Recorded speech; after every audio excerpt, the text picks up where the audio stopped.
So just one more thought.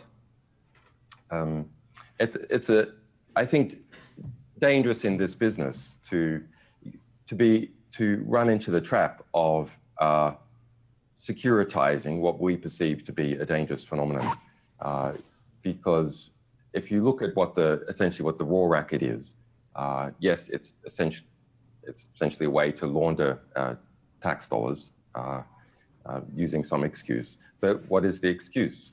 Well, the excuse is that there's some threat, and so they're always involved in hyping up threats in order to increase their share of the tax take. And internationally, of course, it's more of a protection racket, which is you pay us and we won't bomb you. But I think we should be careful about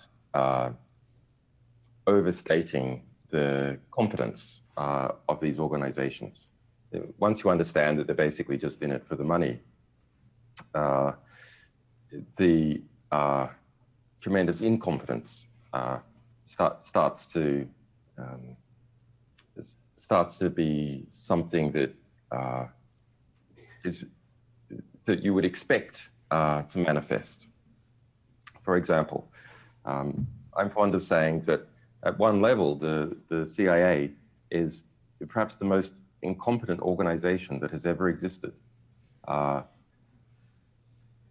Let's look at what it professes its competence to be. It professes its competence as protecting the security interests of the American people and, to a degree, its allies.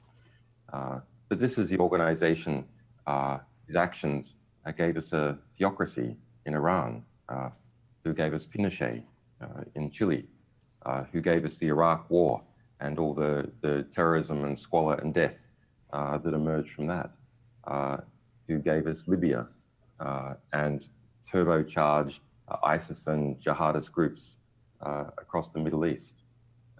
This is an agency that can't even keep its secrets from WikiLeaks, a small investigative publisher. I find that absolute madness. Look at our rescue of Edward Snowden from Hong Kong, why I was trapped in this embassy. That's absolutely ridiculous. But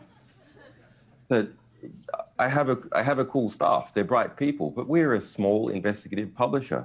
How can it be that in a well-defined toss-up to get Edward Snowden asylum somewhere or have him be arrested, where it's just us lot and a few friends and lawyers against these titanic organizations, and we're successful? It doesn't make any sense. So the answer is that, I'd like the answer to be that, all me and my staff and our lawyers, we're all geniuses. But I'm afraid the reality, the reality is that these are just totally incompetent organizations with a Stalinist bureaucratic structure who don't really believe in half the work that they do, who are always looking about how to get, to get some money, enter into the contractor sphere, and so on. So I think in some ways we should be quite hopeful about those examples of just how incompetent these organizations are. And while at the kind of physical level, installing mass surveillance and producing bombs and dropping them, they are competent and they have good logistics. At the dynamic political level, they're very incompetent.